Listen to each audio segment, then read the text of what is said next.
যেমন তুমি দিলে জমিন, দিয়েছো আসমান, সুখের সমাজ গড়তে দিলে তেমনি কোরআন। আসসালামু আলাইকুম ওয়া রাহমাতুল্লাহি ওয়া বারাকাতুহু। সুপ্রিয় দর্শক, এটিএন বাংলার বিশেষ অনুষ্ঠান থেকে সকলকে জানাচ্ছি আন্তরিক মোবারকবাদ। আল্লাহ রাব্বুল আলামিন আমাদেরকে দিয়েছেন অসংখ্য নেয়ামত। আমাদের হাত, পা, কান, নাক, চক্ষু, মস্তিষ্ক, এই দেহে যা কিছু আছে সব রিস্ক। কতটুকু হক আদায় করতে পারছি এটি প্রশ্ন করব আত্মার কাছে। আল্লাহ রাব্বুল আলামিন যেন নিজেকেই আলোচনা পর্যালোচনা করে তার কাছে পরিচ্ছন্ন হয়ে যাওয়ার তৌফিক দান করেন। পাশাপাশি অর্থ বলতে আমরা বুঝি টাকা পয়সা। আসলে টাকা পয়সার পাশাপাশি অর্থ আরও অনেক, তবে টাকা পয়সা ছাড়া জীবন চলে না, দেশ চলে না, আন্তর্জাতিক বিশ্ব চলে না। সেই টাকা পয়সার লেনদেন কিভাবে হবে এমনটি আমরা খুব বুঝি, আবার বুঝি না। আমাদের মাশাআল্লাহ আলহামদুলিল্লাহ আলোচনায় এসছে যে একটা হলো অর্থনীতি, আর একটা হলো সুদভিত্তিক অর্থনীতি। এর ভয়াবহতা কত খারাপ তাও আমরা জেনেছি। এবার জানা দরকার ইসলামী অর্থনীতি। আসলে এটাই হলো মৌলিক অর্থনীতি। ইসলাম যে পদ্ধতি শিক্ষা দিয়েছে এটা কমপ্লিট কোড অফ লাইফ, এখানে কোনো অপূর্ণতা নেই, সেটি আমরা বুঝি না। আবার যারা ইসলামী অর্থনীতি কথা বলেন বা মেনে চলেন তাদের ব্যাপারে নানান জনের উল্টো বক্তব্য আছে যে আপনারা ইসলামের সাইনবোর্ড ব্যবহার করে চলেন, ইসলামের অর্থনীতির নাম দেন, কিন্তু আপনারা আরও বেশি ঘুরিয়ে ফিরিয়ে খান। এ নানা কথা আমাদের সমাজে আছে। সব কথা তো বলা যাবে না। ইসলামী অর্থনীতিটা কি, প্রয়োজনটা কত বেশি, এটাই না থাকলে বিপদ কত বেশি, এ বিষয়টি এখন বোঝার চেষ্টা করব। আমাদের স্টুডিওতে এ মুহূর্তে মেহমান হিসেবে আছেন বিশিষ্ট ইসলামী চিন্তাবিদ অধ্যাপক আনাম রশিদ আহমদ মাদানী। আসসালামু আলাইকুম ওয়া রাহমাতুল্লাহি ওয়া বারাকাতুহু। আছেন আমাদের মাঝে বিশিষ্ট ইসলামী চিন্তাবিদ শাহ ওয়ালিউল্লাহ। আসসালামু আলাইকুম ওয়া রাহমাতুল্লাহি ওয়া বারাকাতুহু। আমি ডক্টর শহীদুল ইসলাম বারাকাতি কথা বলছি মেহমানদের সাথে, আপনাদের উদ্দেশ্যে, আমাদের উদ্দেশ্যে। আল্লাহ যেন আমাদেরকে বুঝার এবং পরবর্তীতে আমল করার তৌফিক দান করেন। এবার শেখ, আপনার কাছ থেকে জানতে চাচ্ছি ইসলামী অর্থনীতির সংজ্ঞাটা কি, এবং আমরা ইসলামী অর্থনীতি বলতেই কোনো কিছু মানুষের একটা নাক ছিটকানো ভাব আছে, এটার কারণটা কি বলবেন? اللهم لك الحمد كما ينبغي لجلال وجهك وعظيم سلطانك وصلي وسلم على عبدك ورسولك وآله وصحبه ومن تبعهم بإحسان إلى يوم الدين। জি, আপনাকে ধন্যবাদ। ইসলামী অর্থনীতি, ইসলামী অর্থনীতি হচ্ছে আল্লাহ সুবহানাহু ওয়া তাআলা সম্পদ অর্জন এবং সম্পদ ব্যবহার, সম্পদ খরচ, সম্পদকে কাজে লাগানোর যে বিধান দিয়েছেন, এটি আসলে ইসলামী অর্থনীতি। এই জীবন আল্লাহর দেওয়া জীবন, এই জীবন যেভাবে চলবে আল্লাহর নির্দেশে, এই জীবনের জন্য সম্পদ প্রয়োজন, সেই সম্পদের পরিচালনা হবে আল্লাহর বিধানের আওতায়। একদম সহজ সরল ভাষায় এই হচ্ছে ইসলামী অর্থনীতি। আমরা ইতিপূর্বে কথা বলেছিলাম যে আল্লাহ সুবহানাহু ওয়া তাআলা মানুষের জীবন এবং সম্পদ এই দুটিকে সবচেয়ে বেশি গুরুত্ব দিয়েছেন। কোরআনে বারবার জীবন সম্পদ এভাবে বলা হয়েছে। ইতিপূর্বে আমাদের সামনে একটা হাদিস এসেছে যে কিয়ামতের দিন আদম সন্তানের পা নড়বে না, লা তাজুলু কদামা ইবনি আদম হাত্তা ইউসআল আন খামসিন। 5টি বিষয়ে প্রশ্ন করা হবে, এই প্রশ্নের জবাব দেওয়া ছাড়া পা নাড়াতে পারবে না। এই 5টির মধ্যে 2টি হচ্ছে জীবন রিলেটেড, আন উমরিন ফিমা আবনাহ ওয়া আন শাবাবিন ফিমা আবলাহ। জীবনকে কিভাবে কাজে লাগিয়েছে, যৌবনকে কিভাবে কাজে লাগিয়েছে। পরবর্তী প্রশ্ন 2টি হচ্ছে সম্পদ, আন মালিন মিন আইনা ইকতাসাবা ওয়া ফিমা আনফাক। কিভাবে অর্জন, কিভাবে খরচ। এরপরে আন ইলমিন মাযা আমিলা বিহি, জ্ঞান। তা জ্ঞানও গুরুত্ব বিষয়, তাহলে গুরুত্বপূর্ণ। তাহলে বোঝা গেল যে দুইটি প্রশ্ন জীবন, দুইটি প্রশ্ন হচ্ছে সম্পদ। কত গুরুত্ব দিয়েছে ইসলাম। তো ইসলাম অর্থ ব্যবস্থাকে, সম্পদের আপনার পরিচালনাকে খুব বেশি গুরুত্ব দিয়েছে। আল্লাহ সুবহানাহু ওয়া তাআলা সম্পদ দিয়েছেন, আবার বিধানও তিনি দিয়েছেন। আচ্ছা, এখন আসুন, ইসলামী অর্থ ব্যবস্থা খুবই ব্যাপক। ইসলামী অর্থ ব্যবস্থার সম্পর্ক শুধু এই যে টাকা পয়সা না, আপনার এই যে জমিন, আল্লাহর দেওয়া জমিন, এই জমিনকে আপনার উৎপাদনমুখী করা, এটাও ইসলামী অর্থ ব্যবস্থার বড় একটা সফটওয়্যার। আমাদের প্রধানমন্ত্রী, আমি কৃতজ্ঞতা জানাই, শুকরিয়া জানাই, তিনি আহ্বান জানিয়েছেন সবাইকে যে আমাদের খাদ্য ঘাটতি নিজেদেরকে পূরণ করতে 1 ইঞ্চি জমিনও আবার অনাবাদি রাখা যাবে না। ফিরে যান। তিনিও এই কথা কোত্থেকে পেলেন? আমার তো মনে হয় উনি কোরআন হাদিস স্টাডি করেন, আমরা যতটুকু জানি। আমার রসুল, আপনার রসুল মুহাম্মদ সাল্লাল্লাহু আলাইহি সাল্লাম কি বলেছেন? মান কানা লাহু আরদ, যার জমিন আছে, ফালিয়াজরাহা, চাষ করো। আর যদি চাষ না করো তাহলে তোমার ভাইকে দাও চাষ করার জন্য। ফালিয়ুতি আখা লিয়াজরাহা। আর যদি তাও না হয় তাহলে ফালিয়ুমসাক মিনহু, এই জমিন তার কাছ থেকে ছিনিয়ে নেওয়া হবে গভর্নমেন্ট, মানে ওই 1 ইঞ্চি জায়গাও অনাবাদি থাকবে না। 1500 বছর আগে আমার আপনার রসুল কি নির্দেশনা দিলেন? অর্থনীতির বড় একটা ভিত্তি, যে জমিন আছে, তোমার জমি তুমি চাষ করো। এটা সহি, বুখারী মুসলিমের হাদিস, কিন্তু হাদিস সহি। তুমি চাষবাস করতে পারো না, ভদ্রলোক মানুষ, তোমার ভাইকে দাও চাষবাস। দেখেন এখানে বলছে তোমার ভাইকে দাও, শাসা ভুষা বইলা অবজ্ঞা করবে না। এই দেখেন আল্লাহর রসুল যে আপনার শব্দ চয়নটা কি, যে তুমি ভদ্রলোক মানুষ, ঢাকায় থাকো, ইন্ডাস্ট্রির মালিক, জায়গা জমিন তুমি দিয়েছো, শাসা ভুষা না, না না, সে তোমার ভাই, সে তোমার ভাই। ফালিয়ামনাহা আখাহু, যেন সে তার ভাইকে দলে চাষবাস করবে, সে তোমার ভাই। দৃষ্টিভঙ্গিটা কি? ইসলামের যে শিষ্টাচারটা কি? একদিকে বলছে জমিন আপনার অনাবাদি রাখা যাবে, আরেক দিকে কি বলছে? যে জমিন চাষ করবে সে চাষা ভুষা না, সে তোমার ভাই। এইভাবে তাকে, তাহলে এই যে জমির ব্যবহার ইসলামী অর্থ ব্যবস্থার একটা বড় মাধ্যম। আপনি দেখুন বুখারী, মুসলিম, তিরমিজি, যত হাদিস গ্রন্থ আছে, সবগুলি হাদিস গ্রন্থেই কিতাবুল মুজারা, চাষবাস অধ্যায় আছে, কৃষি অধ্যায়।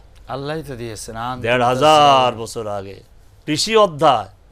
এরপরে দেখুন কৃষির জন্য পানি প্রয়োজন না, ইরিগেশন, সেচ ব্যবস্থা, সকল হাদিস গ্রন্থে কিতাবুল মুসাকাত।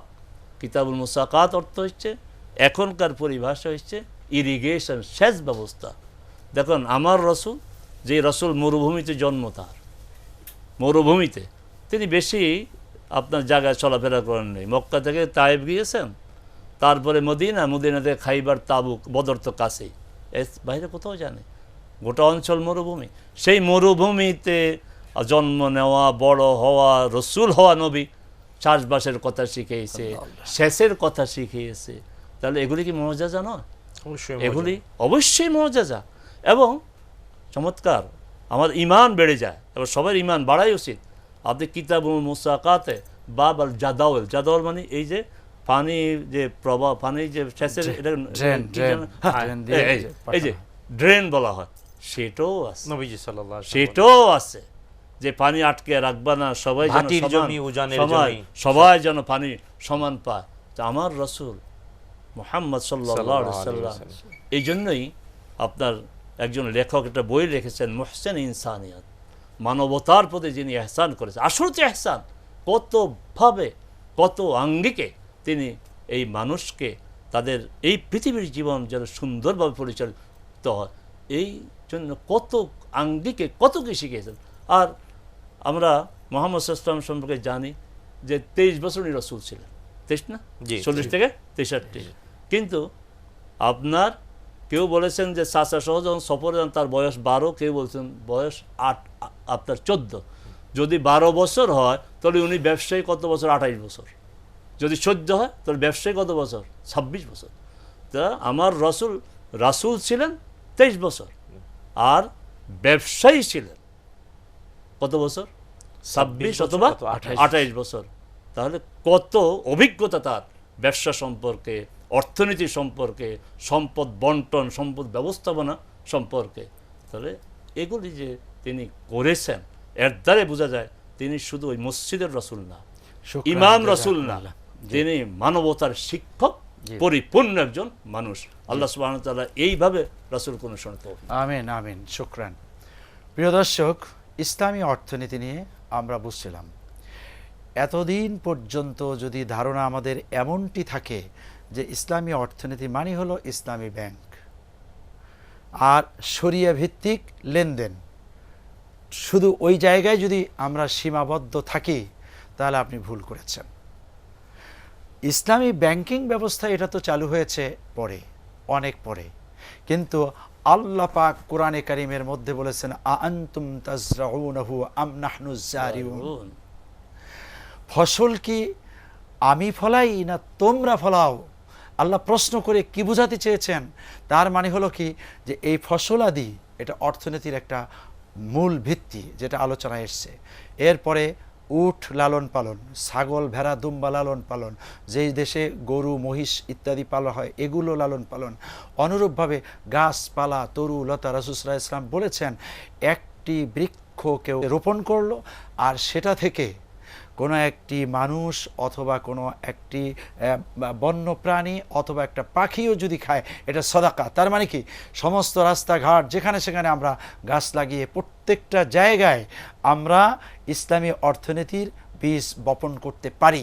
এবং সেটা যদি হয়, আমরা যে দুর্ভিক্ষের কথা ভাবতেছি, চিন্তা করতেছি, ভয় পাচ্ছি, আসলে এই ভয় থাকবে না। প্রধানমন্ত্রীকে যেমন ধন্যবাদ, তার জন্য দোয়া করি। তিনি যে কথা বলেছেন এই কথার পাশাপাশি এ কথাটিও আমরা এটিএন বাংলার মাধ্যমে জানিয়ে দিব যে আপনার রাস্তাঘাট উঠান আঙ্গিনা কোনো জায়গাকে খালি রাখবো না, যেখানে যেটা করা যায়।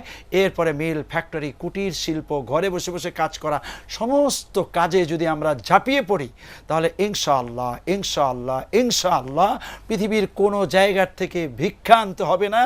আল্লাহ আমাদের সবুজ শ্যামল দেশে যে সুন্দর ব্যবস্থা করেছেন, খনিজ সম্পদ দিয়েছেন, মৎস্য সম্পদ দিয়েছেন, পানি সম্পদ দিয়েছেন, মানব সম্পদ দিয়েছেন, আমাদের দিয়েই আল্লাহ রাব্বুল আলামিন এ জাতিকে স্বয়ং সম্পূর্ণ রাখতে পারেন।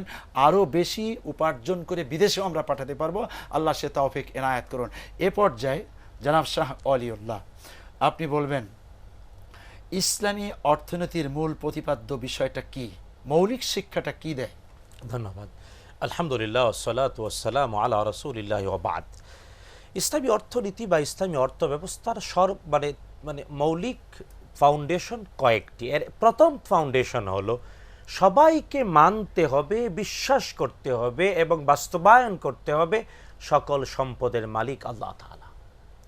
মাল মানে আল্লাহ তাআলা মালের মালিক, এবং এটা যে ফর্মেই হোক, লিকুইড ফর্মে হোক, স্থাবর ফর্মে হোক, অথবা কৃষিজ উৎপাদন হোক, পৃথিবীতে যত সম্পদ সকল সম্পদের মালিকানা আল্লাহ তাআলার। ইসলামী অর্থনীতির প্রথম কথা এটা। 2 নাম্বার, ইসলামী অর্থনীতির মানে ফাউন্ডেশন হলো যে প্রত্যেকের জীবনের জন্য সম্পদের প্রয়োজন। জীবন মানেই তার জন্য সম্পদ লাগবে, সম্পদ ছাড়া জীবন হয় না। আর জীবনের জন্য যে সম্পদ উপকারে আসে না ওইটাকেও সম্পদ বলে না। তাই জীবনের প্রয়োজনে সম্পদ, জীবনের উপকারে সম্পদ, জীবন যেখানে সম্পদ সেখানে। ইসলামী অর্থব্যবস্থার দ্বিতীয় মৌলিক ফাউন্ডেশন হলো প্রত্যেকটি জীবন মাত্রই সম্পদের অধিকারী হবে জীবন পরিচালনার জন্যে। এবং এই সম্পদ সে উপার্জন করবে। যদি উপার্জন করতে না পারে তাহলেও বিকল্প কি পন্থায় প্রত্যেকের কাছে সম্পদ যাবে আল্লাহ তাআলা নিজে তার সুন্দর ব্যবস্থাপনা করে দিয়েছেন। আর আল্লাহর করে দেয়া নবীজির প্রতিষ্ঠিত ওই ব্যবস্থাপনাগুলোর মধ্যে আমরা জানি এর নাম একটা হলো যাকাত, একটা হলো সাদাকা, ঠিক এমনি একটা হলো মানে ওই যে মান্নত। ঠিক এমনি করে দান, সাদাকা, মান্নত এগুলো হলো বিভিন্ন ধরনের রাস্তা যার মাধ্যমে সম্পদশালীর কাছ থেকে সকল ব্যক্তির কাছে উপার্জন করা ছাড়াই ডাইরেক্ট সম্পদ পৌঁছাবে। পৃথিবীর আর কোনো অর্থ ব্যবস্থা এটা নাই। শুধু তাই না, অনেকেই দর্শক শ্রোতা আশ্চর্য হতে পারেন শুনলে, নির্দিষ্ট কিছু অপরাধ আছে, নির্দিষ্ট কিছু অপরাধ আছে যে অপরাধের শাস্তি হিসেবে আর্থিক দণ্ডের কথা আল্লাহ তাআলা বলে দিয়েছেন। অর্থাৎ আর্থিক দণ্ড দিলে পাপ আল্লাহ ক্ষমা করে দেবেন। যেমন উদাহরণ দিচ্ছি, কেউ কসম খেলো, শপথ করলো আমি ভবিষ্যতে এটা করব না, কিন্তু পরিস্থিতির কালকে সে তার শপথ ভঙ্গ করতে বাধ্য হলো। আল্লাহ তাআলা বলেন যে এমন মানে ভবিষ্যতে করবে না অথচ শপথ করে ভেঙ্গে ফেলেছে, ওই ব্যক্তি শপথের জন্য কাফারা দেবে। কাফারা কি? সে হয়তো একটা দাস মুক্ত করবে, না হয় সে 10 জন মিসকিনকে খাবার দেবে, না হয় সে 10 জন মিসকিনকে পোশাক দেবে, আর না হয় ধারাবাহিক 3টি রোজা রাখবে। সুবহানাল্লাহ। শুধু তাই না, কেউ যদি কাউকে হত্যা করে এর বিপরীত আর্থিক দণ্ড আছে, দিয়াত 100টা উটের মূল্য। রোজা রাখতে না পারলে তখন ফিদিয়া, আর্থিক দণ্ড। এখন যদি কেউ রোজা তবে ইচ্ছা করে না, বরং রোজা ভেঙে ফেলে ইচ্ছা করে। হ্যাঁ, অক্ষম ব্যক্তি সে রোজা রাখতে পারে না, ফিদিয়া দেবে, অসুস্থ। কিন্তু ইচ্ছা করে যদি কেউ একটা রোজা ভেঙে ফেলে, তার জন্য 60টি রোজা রাখতে হবে কাফারা। আর যদি কাফারা সে নিজে রাখতে না পারে, তাহলে তাকে আর্থিক দণ্ড দিতে হবে। তো এই যে ইসলামী অর্থ ব্যবস্থার দ্বিতীয় ফাউন্ডেশন হলো সবার কাছে সম্পদ যাবে। আজকের পৃথিবী দেখা উচিত, পৃথিবীতে আমরা অনেক কথা বলতে পারি, অনেক তত্ত্ব কথা বলতে পারি, কিন্তু বাস্তবে সবার কাছে সম্পদ পৌঁছাবে ইসলামের ব্যবস্থাপনা ছাড়া আর কোনো ব্যবস্থাপনায় সবাইকে সম্পদশালী করে না। এটি ইসলামী অর্থনীতির দ্বিতীয় ফাউন্ডেশন। 3 নম্বর ফাউন্ডেশন হল ইসলামী অর্থ ব্যবস্থার। আল্লাহ তাআলা বলেছেন সম্পদ শুধু ধনীদের কাছেই আবর্তিত হবে না। কায়লা ইয়াকুনা দুলাতাম বাইনাল আগনিয়াই মিনকুম, তেলের মাথায় তেল হবে না, সবার কাছে যাবে।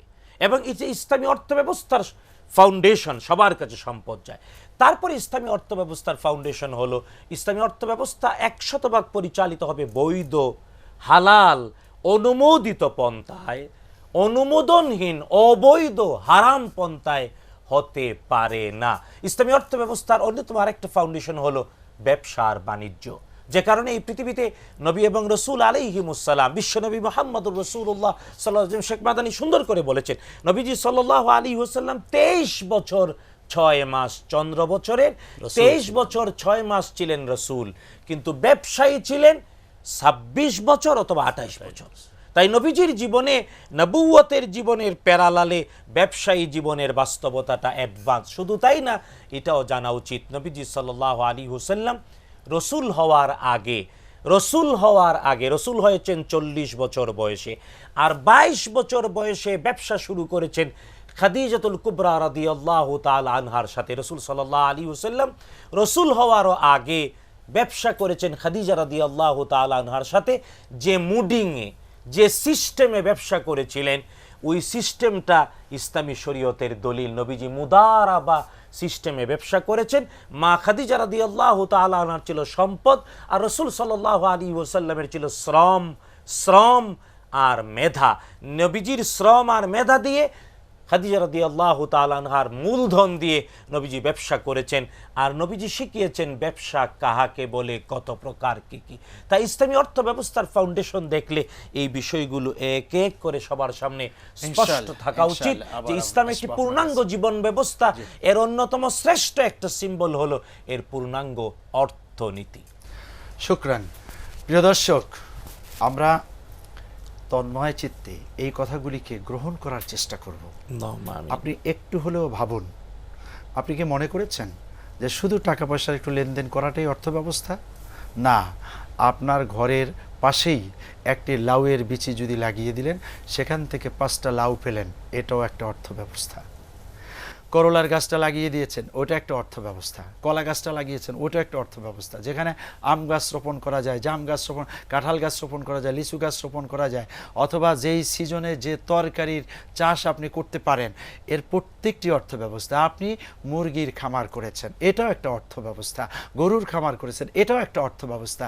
এইখানে এসে যে কাজটি বেইনসাফি আমাদের দেশে হয়, যে মাঝে মাঝে দেখা যায় সামান্য সুতায় যারা এই গরু লালন পালন করলো বা মুরগি লালন পালন করলো, হঠাৎ করেই দুধের দাম কমে গেল, গরুর দাম কমে গেল, আবার মুরগির দাম কমে গেল, এটা খুব অন্যায় হয়ে যায়। আবার হঠাৎ করেই সিন্ডিকেট তৈরি করে এগুলির দাম বাড়িয়ে দিল, এটাও অন্যায় হয়ে যায়। এগুলো সব অর্থ ব্যবস্থা। ঘরে বসে কিছু সেলাই করা যায়, কুটির শিল্প যে কথাটি অতীত থেকে আমরা শুনে এসেছি, সেই কাজগুলোও কিন্তু অর্থ ব্যবস্থার অন্তর্ভুক্ত। এগুলো করার জন্য ইসলাম পূর্ব থেকেই মেসেজ দিয়েছে এবং এগুলির মূল জায়গা আল্লাহ এবং তার রাসূল সাল্লাল্লাহু আলাইহি ওয়াসাল্লাম। অন্যান্য নবীরাও কাউকে বলা হতো হাদ্দাদ, তিনি লোহার কাজ করেছেন, যে ফাল্লাহ তিনি কৃষক ছিলেন। এভাবে করে করে আম্বিয়া আলাইহিমুসসালাম, রাসূলগণ এবং সাহাবা ইকরাম, ওলি আল্লাহগণ এই কাজগুলির প্রত্যেকটা অর্থ ব্যবস্থা, আপনি সেই অর্থ ব্যবস্থার দিকে যদি ঝুঁকে পড়েন তাহলে না খেয়ে মরতে হবে না, আর তেলা মাথায় তেল দিতে হবে না, আর শুধু এক শ্রেণীর মানুষ ধনী হবে আর আর এক শ্রেণীর মানুষ নিষ্পেষিত হবে, মজলুম হয়ে শুধু মরতে থাকবে, এ দুরবস্থাটা হবে না। এই মেসেজটি এটিএন বাংলার মাধ্যমে এই অনুষ্ঠান দিয়ে আমরা সকলের কাছে রাখলাম। এটা রাষ্ট্রেরও দাবি, এটা আমাদেরও দাবি, এটা ইসলামের দাবি অনেক আগের থেকেই। আল্লাহ রাব্বুল আলামিন বুঝার তৌফিক দান করুন। শেখ, এবার আপনি বলবেন, ইসলামী অর্থনীতিতে ব্যাংকিং ব্যবস্থা চালু হয়েছে অনেক পরে। এই ব্যাংকিং ব্যবস্থার এই বর্তমান যে সিস্টেম, ইনস্টিটিউশন তৈরি করে যেভাবে করা হচ্ছে, এভাবে না হলেও ব্যাংকিং ব্যবস্থার ভিন্ন আদল অতীতেও তো ছিল, সেই আদলটা একটু বুঝাই দেবেন। জি জি, আপনাকে ধন্যবাদ। আসলে আমরা যত কিছু আলোচনা করি, এর মূল হচ্ছে মুহাম্মদ সাল্লাল্লাহু আলাইহি সাল্লামের 23 বছরের রিসালাতের জীবন এবং তার প্র্যাকটিস। এই যে আপনি ব্যাংকিংয়ের কথা বললেন, ব্যাংকিংটা কি আসলে? ব্যাংকটা হচ্ছে আপনার অপ্রয়োজনীয় বা আপনার কাছে যেটা আপনার সম্পদটা অতিরিক্ত, এটা আমানত রাখা, গচ্ছিত রাখা। তাহলে এই আমার মুহাম্মদ সাল্লাল্লাহু আলাইহি সাল্লাম, আমার রসুল, আপনার রসুল মুহাম্মদ সাল্লাল্লাহু আলাইহি সাল্লাম, তার কাছে লোকজন আপনার সম্পদ আমানত রাখতো, নগদ অর্থ রাখতো বা কারেন্স রাখতো, স্বর্ণ, রৌপ্য, এবং কারা রাখতো? তার দুশ্মনরাও রাখতো। এবং আমরা সবাই জানি যে তার হিজরতের ঘটনা, যে তিনি এগুলো আলী রাদিয়াল্লাহু তাআলার দায়িত্বে রেখে তিনি গিয়েছিলেন। তো এই তো ব্যাংকিং তো মূল বিষয়টাই। আচ্ছা, উদ্দেশ্য কি? আমার অতিরিক্ত যে আপনার সম্পদটা, এটা সুরক্ষিত কোথাও রাখা।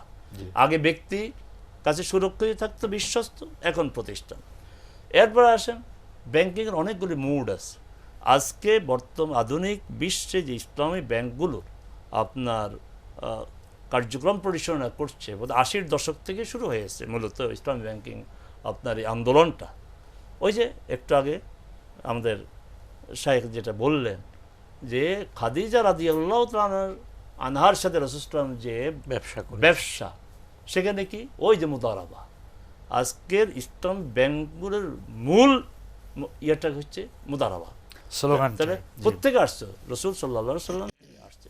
তা আমি এই সুযোগে আরেকটি কথা বলছি, ইসলামী ব্যাংকে, ইসলামী অর্থ ব্যবস্থার যে এখানে একটা কথা বলা দরকার। আপনি একটু বলছিলেন যে অনেকেই আপনার টিপ্পনি কাটে যে আমরা সরাসরি খাই, আপনারা ঘুরে খান, একটু দেখাই। আবার এই কথাটা কিন্তু নতুন না।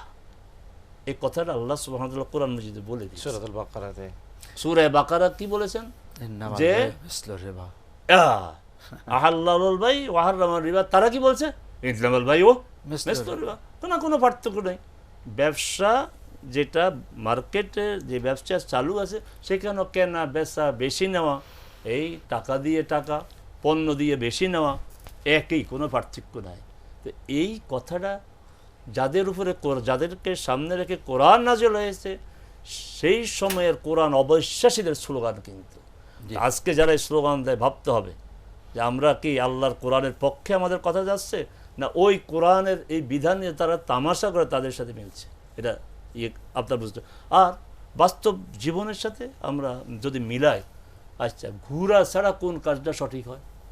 আপনার একটা ফ্ল্যাটে একটা ছেলে একটা মেয়ে লিভ টুগেদার করে আন্ডারস্ট্যান্ডিংয়ের ভিত্তিতে, আরেক পাশে তার আপনার একটা যুবক যুবতী তারা বিবাহ করেছে, যদি বলে যে একই তো, এটা কি কোনো সমাজ, কোনো সভ্যতা লিভ টুগেদারকে আপনার আপনার বৈধ বিবাহ বলে না, বৈধ স্বামী স্ত্রী বলে না? তাহলে একটু ঘোরার তো না, একটা বিবাহের আনুষ্ঠানিকতা, তারপরে আপনার দুইজন সাক্ষী দরকার হলো, আর একজন কাজী হিন্দু দরকার। ভাইদের বিবাহ শ্রদ্ধার সাথে বলছি, আক্ষরিক অর্থে তো ঘুরে, অনেক আক্ষরিক অর্থে তো ঘোরা ছাড়া কোনটা হয়? আপনার ঘোরা আমাদের ছাড়া গাড়ি তো যে তাওয়াফ আমরা- হয় না। আচ্ছা, সেটা নয়, হজ হয় না। আমরা আমাদের বাস্তব জীবন থেকে বলছি, আমি ওই তাওয়াফের দিকে যাচ্ছি না, বাস্তব জীবন থেকে। আমার যে ট্রাফিক সিগন্যাল, 4 রাস্তার মোড়, ঘুরতে হবে নাকি সোজা আপনার সোজা যাব? ঘুরতে হবে। তো ঘোরাই যদি শুদ্ধ হয়, নিয়ম মাফিক হয়, তাহলে সেই ঘোরাটাই আমরা আপনার ঘোরার মাধ্যমে আমরা অবৈধ পথে যাব না, বৈধ পথে যাব, হালাল পথে যাব। এবং আমিন, যারা এই আমিন। কথা বলেন তাদেরকে সতর্ক করতেছি, এই কথা আপনার কথা না, এই কথা কাফেররা বলেছে, অতএব একটু সতর্কতার সাথে কথা বলা উচিত। প্রিয় দর্শক, একটি মহাসাগর আমরা ঝিনুকের ভিতরে নিয়ে আসব, এটা হয় না।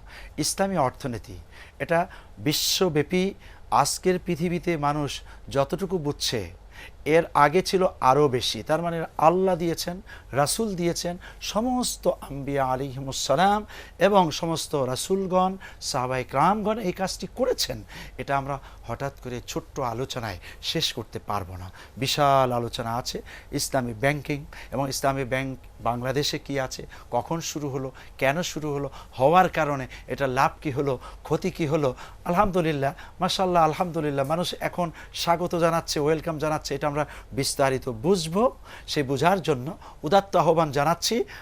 এই অনুষ্ঠানগুলো ঘুরে ঘুরে আসতেছে, আপনারা আমাদের সাথে থাকার চেষ্টা করবেন। উদাত্ত আহ্বান জানাচ্ছি, উদাত্ত আহ্বান জানাচ্ছি। আপনি এগুলিকে টকশো বলে উড়িয়ে দেবেন না, যে এই মোল্লারা তো এই আলোচনা করবে, উড়িয়ে দিবেন না। শেষ পর্যন্ত কিন্তু আমাদের সে আল্লাহর কাছেই যেতে হয়, রাসূলের কাছেই যেতে হয়। বিশ্ব বুঝতে পেরেছে ডিজিটাল কাহাকে বলে, কত প্রকার ও কী, সমস্ত ডিজিটাল, সমস্ত চিকিৎসা বিজ্ঞান, সমস্ত প্রযুক্তি ফেল করেছে। ছোট্ট ছোট্ট জিনিসের কাছে আল্লাহ রাব্বুল আলামিন দেখিয়ে দিলেন। এরপরে যদি আমরা না বুঝি তাহলে বুঝবো কোন দিন। আল্লাহ পাক বুঝার তৌফিক এনায়াত করুন। আপনাদেরকে জাযাকুমুল্লাহ খায়র। আপনাকে ধন্যবাদ। ওয়া মা তাওফীকুনা ইল্লা বিল্লাহ। ওয়াসসালামু আলাইকুম ওয়া রাহমাতুল্লাহ।